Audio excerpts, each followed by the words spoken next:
नमस्कार प्यारे विद्यार्थियों, आप सभी का स्वागत है। आज हम क्लास 10 के अंदर हमारे चैप्टर 6 से लाइव प्रोसेस जीव प्रक्रम उसके बारे में हम पढ़ेंगे।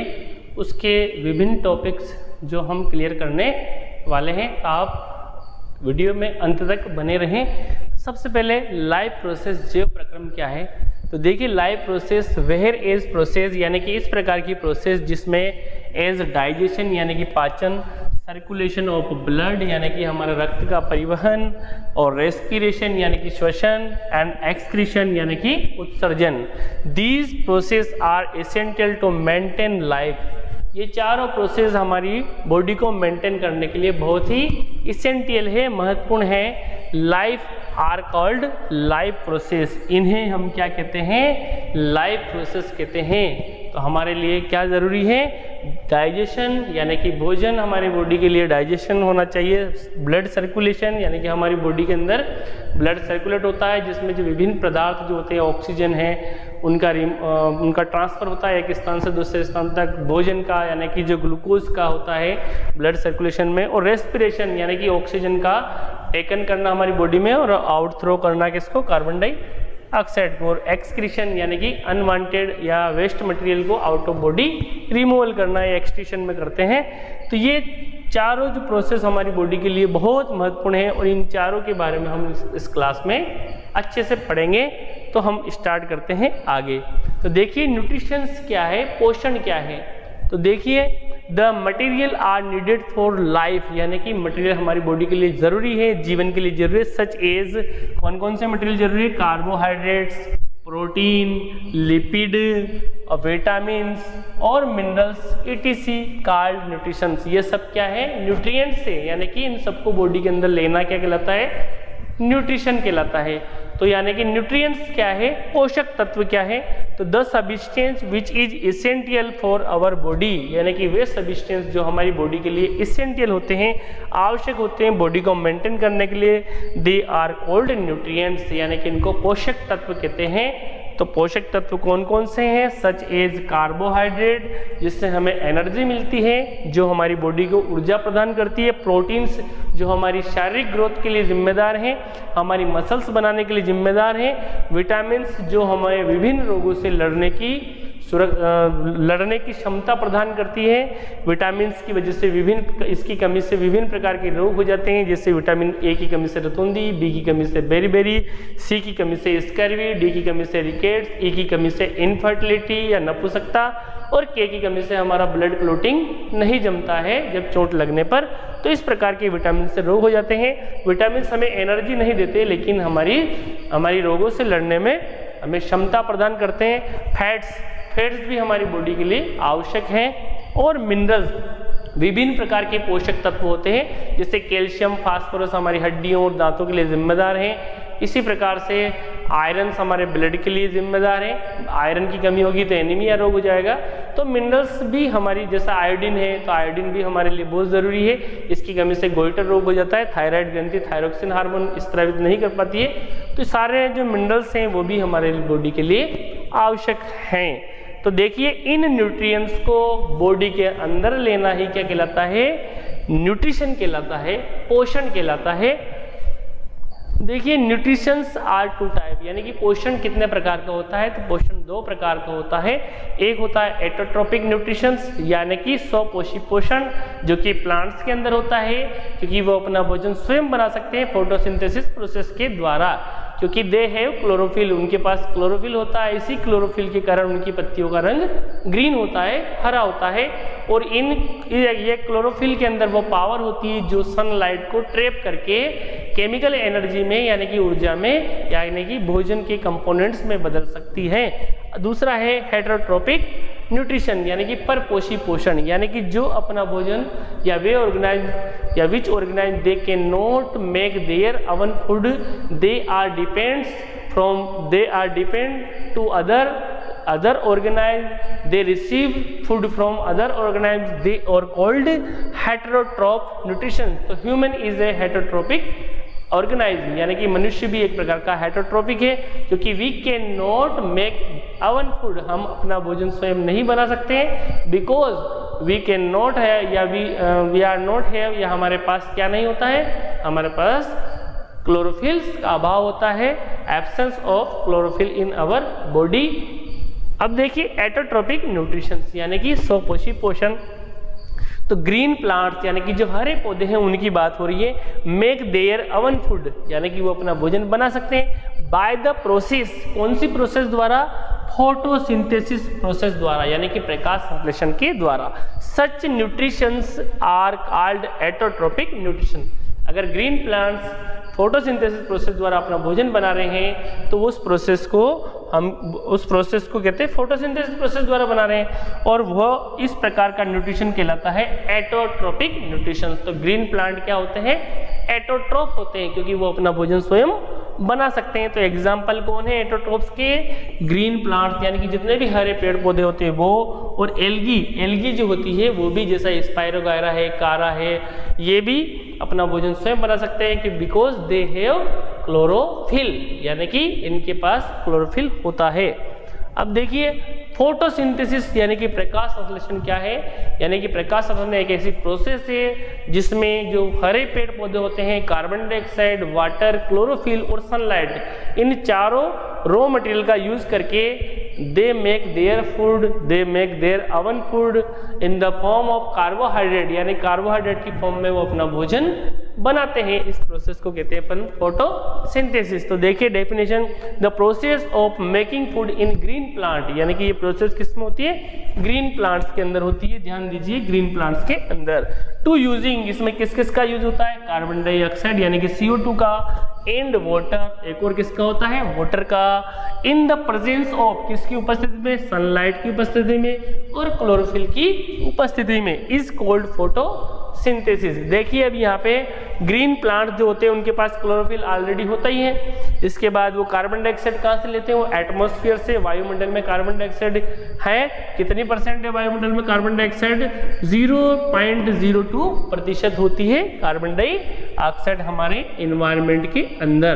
तो इन्वायरमेंट से ये CO2 लेते हैं। इसके बाद सनलाइट कहाँ से लेते हैं, दिन में, यानी कि ये जो प्रोसेस होती है फोटोसिंथेसिस केवल डे टाइम होती है, रात्रि में ये प्रोसेस नहीं होती है क्योंकि सनलाइट नहीं होती रात्रि में। और क्लोरोफिल यानी कि ये presence of sunlight and chlorophyll यानी कि ये जो प्रोसेस होती है सनलाइट की उपस्थिति में ही होती है। देखिए carbon dioxide gas plus water बराबर सनलाइट और क्लोरोफिल, ये चारों चीजें मिलके ग्लूकोज की फॉर्म में यानी कार्बोहाइड्रेट बनाते हैं। ग्लूकोज भी एक प्रकार का कार्बोहाइड्रेट्स का टाइप्स है। तो 6,6H12O6 और यहाँ पे एक गैस रिमूव होती है, ऑक्सीजन। कौन सी गैस रिमूव होती है, ऑक्सीजन, और वाटर रिलीज होता है। तो यानी कि ये जो ऑक्सीजन है ये हमें फोटोसिंथेसिस प्रोसेस द्वारा प्रकाश संश्लेषण में पेड़ पौधे प्रोवाइड कराते हैं, उपलब्ध कराते हैं। और कौन सी गैस लेते हैं, वो कार्बन डाइऑक्साइड। इसीलिए हम पेड़ पौधों को हम हमारा ग्रीन लंग्स कहते हैं, यानी कि ये हमारे फेफड़े होते हैं, यानी कि ये हमें कौन सी गैस देते हैं, ऑक्सीजन, जो हमारी रेस्पिरेशन प्रोसेस के लिए बहुत ही जरूरी है। अब प्रश्न आता है कई बार कि ये जो ऑक्सीजन प्राप्त होती है हमें कार्बन डाइऑक्साइड वाली होती है कि वाटर वाली, तो ये ध्यान रखिए ये जो ऑक्सीजन हमें वाटर वाली ऑक्सीजन होती है, यानी कि प्रकाश संश्लेषण के दौरान जो हमें ऑक्सीजन प्राप्त होती है वो कहाँ से प्राप्त होती है, तो वो हमें वाटर से प्राप्त होती है। अब देखिए इस प्रोसेस में क्या क्या होता है, तो देखिए during the photosynthesis events occur, यानी कि फोटोसिंथेसिस के दौरान क्या क्या होता है, absorbing of sunlight bye chlorophyll, यानी कि सन की लाइट को एब्जॉर्ब करता है, कौन करता है, क्लोरोफिल। प्रकाश संश्लेषण के अंदर जो सनलाइट को जो क्लोरोफिल होता है, जो हरित लवक होता है, क्लोरोप्लास्ट होता है, वो एब्जॉर्ब कर लेता है, यानी कि जो सन की जो ऊर्जा है उसको केमिकल ऊर्जा में बदलने का काम स्टार्ट करता है। अगला होता है reducing of CO2 to carbohydrate, यानी कि कार्बन डाइऑक्साइड का कार्बोहाइड्रेट में रिड्यूसिंग होता है, अपचयन होता है। देखिए ये जो CO2 है ये कार्बोहाइड्रेट में बदल रही है, यहाँ इसके साथ हाइड्रोजन ऐड हो रहा है, तो यहाँ क्या हो रहा है, इसका रिडक्शन हो रहा है, यानी कि रिड्यूसिंग हो रहा है। तीसरा splitting break down of water, तीसरा क्या होता है, जो पानी है, जो वाटर है, उसका ब्रेक डाउन होगा, इस पानी का वाटर ब्रेक डाउन होगा, वाटर का ब्रेक। तो अपन जानते हैं वाटर के अंदर क्या क्या किस प्रकार के एटम्स हैं, ऑक्सीजन के हैं और हाइड्रोजन के हैं। तो वाटर किस में ब्रेक डाउन होगा, हाइड्रोजन में और ऑक्सीजन में। ये जो हाइड्रोजन ये कार्बन डाइऑक्साइड के साथ ऐड होके, कार्बन डाइऑक्साइड के पास अपन जानते हैं कार्बन और ऑक्सीजन है, हाइड्रोजन ये जो है या हाइड्रोजन कार्बन डाइऑक्साइड के साथ ऐड होके क्या बना लेती है, कार्बोहाइड्रेट। क्या बना लेती है, कार्बोहाइड्रेट, जो कि पेड़ पौधों का भोजन होता है। और जो ऑक्सीजन है वो अलग हो जाती है और वो ऑक्सीजन एनवायरनमेंट में पेड़ पौधे छोड़ते हैं, उसका उपयोग हम रेस्पिरेशन प्रोसेस में करते हैं। इसलिए हमें पेड़ पौधे ज़्यादा से ज़्यादा उगाने चाहिए, क्योंकि हमें वो जीवनदायी प्राणदायी गैस ऑक्सीजन प्रोवाइड कराते हैं दिन में और सनलाइट की उपस्थिति में फोटोसिंथेसिस प्रोसेस के दौरान। अब देखिए पत्तियों की सतह पर छोटे छोटे इस तरह के छोटे छोटे पोर्स पाए जाते हैं, छिद्र पाए जाते हैं, जिन्हें हम कहते हैं स्टोमेटा या रंध्र कहते हैं। तो देखिए जो रंध्र होते हैं ये दो गार्ड सेल है, किडनी लाइक जो गार्ड सेल है, किडनी लाइक स्ट्रक्चर्स इन गार्ड सेल से घिरे होते हैं। ये जो बीच की जो है ये स्टोमेटा होते हैं और इसमें एक क्लोरोप्लास्ट होता है। इसके बाद ये जो बाहर की जो सेल है ये गार्ड सेल होती है। ये जो देखिए जो बारीक बारीक जो छोटे छोटे जो टीनी लाइक पोर्स जो है ये स्टोमेटा है। इसका जो बड़ा स्ट्रक्चर यहाँ पे बताया एक स्टोमेटा का आपको, ये स्टोमेटा है। ये किडनी जब से किडनी लाइक जो स्ट्रक्चर यानी कि जो गार्ड सेल है ये जो सेल हो जाती है, फूल जाती है, तो स्टोमेटा खुल जाते हैं और जब ये श्रिंक हो जाती है तो स्टोमेटा बंद हो जाते हैं, यानी कि बंद हो जाते हैं, क्लोज हो जाते हैं। अब देखिए स्टोमेटा की डेफिनेशन, तो tiny pores present on the surface of leaves are called stomata, यानी कि पत्तियों की सतह पर छोटे छोटे पोर्स यानी कि छिद्र पाए जाते हैं, जिसे हम स्टोमेटा या रंध्र कहते हैं। फंक्शन ऑफ स्टोमेटा, स्टोमेटा के क्या कार्य हैं, तो देखिए एक्सचेंज ऑफ गैसेज यानी कि गैसों का आदान प्रदान करना। तो फोटोसिंथेसिस में कौन सी गैस लेते हैं स्टोमेटा, ये लेते हैं फोटोसिंथेसिस में कार्बन डाइऑक्साइड। और कौन सी गैस छोड़ते हैं, कौन सी गैस रिलीज करते हैं, ऑक्सीजन। अब दूसरी बात करते हैं अपन कि पेड़ पौधे रेस्पिरेशन भी करते हैं, तो रेस्पिरेशन में ये कौन सी गैस लेंगे, ऑक्सीजन, और कौन सी गैस रिलीज करेंगे, कार्बन डाइऑक्साइड। देखिए पेड़ पौधे दोनों ही प्रोसेस करते हैं, फोटोसिंथेसिस भी करते हैं और रेस्पिरेशन भी करते हैं। लेकिन फोटोसिंथेसिस जो प्रोसेस है वो केवल डे में होती है, जबकि रेस्पिरेशन जो है यानी कि श्वसन जो है वो दिन में भी होता है और रात्रि में भी होता है। यानी कि श्वसन प्रक्रिया में और फोटोसिंथेसिस प्रक्रिया में जो गैसें लेते हैं वो गैसें किसके द्वारा एब्जॉर्ब करते हैं, वायुमंडल से, और किसके द्वारा रिलीज करते हैं, वो स्टोमेटा की सहायता से रिलीज करते हैं और स्टोमेटा की सहायता से ही लेते हैं। जैसे हम श्वसन करते हैं तो हम नाक की सहायता से, नोज की सहायता से एयर अंदर लेते हैं, और प्लांट जो होते हैं वो स्टोमेटा की सहायता से एयर को अंदर लेते हैं और या गैसों को अंदर लेते हैं और गैसों को बाहर रिमूवल करते हैं। अब देखिए इसके क्या फंक्शन है, एक्सचेंज ऑफ गैसेज यानी कि गैसों का आदान प्रदान। अगला है ट्रांसपीरेशन, यानी कि ट्रांसपीरेशन क्या है, जिसको हम कहते हैं वाष्पोत्सर्जन। जो एक्स्ट्रा वाटर होता है प्लांट्स के अंदर वो water can also be lost through this stomata, यानी कि पत्तियों की सतह द्वारा स्टोमेटा के द्वारा प्लांट के अंदर जो अतिरिक्त जल होता है, एक्स्ट्रा वाटर होता है, वो वाष्प के रूप में वायुमंडल में लेफ्ट कर दिया जाता है, लॉस्ट कर दिया जाता है। इस प्रोसेस को हम कहते हैं ट्रांसपीरेशन या वाष्पोत्सर्जन।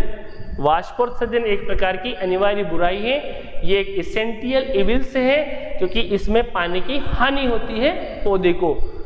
अब देखिए तीसरा है रेस्पिरेशन, तो रेस्पिरेशन भी करते हैं पेड़ पौधे, दिन में भी करते हैं और रात्रि में भी करते हैं। तो रेस्पिरेशन में कौन सी गैस लेते हैं, हम जो गैस लेते हैं ऑक्सीजन, वही पेड़ पौधे ऑक्सीजन लेते हैं दिन और रात। यानी कि रेस्पिरेशन में हम जो प्रोसेस करते हैं, जो गैस लेते हैं, वो भी पेड़ पौधे वही गैस लेते हैं। हम जो लेफ्ट करते हैं कार्बन डाइऑक्साइड, पेड़ पौधे भी कार्बन डाइऑक्साइड को ही लेफ्ट करते हैं। लेकिन प्रकाश संश्लेषण का याद रखना, प्रकाश संश्लेषण में वो कार्बन डाइऑक्साइड लेते हैं जबकि ऑक्सीजन छोड़ते हैं, जबकि रेस्पिरेशन में पेड़ पौधे ऑक्सीजन लेते हैं और कार्बन डाइऑक्साइड छोड़ते हैं। इसलिए हमें पेड़ के नीचे रात्रि में नहीं सोना चाहिए, क्योंकि रात्रि में प्रकाश संश्लेषण नहीं होता है। ठीक है, रात्रि में प्रकाश संश्लेषण नहीं होगा तो क्या होगा, ऑक्सीजन रिलीज नहीं होगी।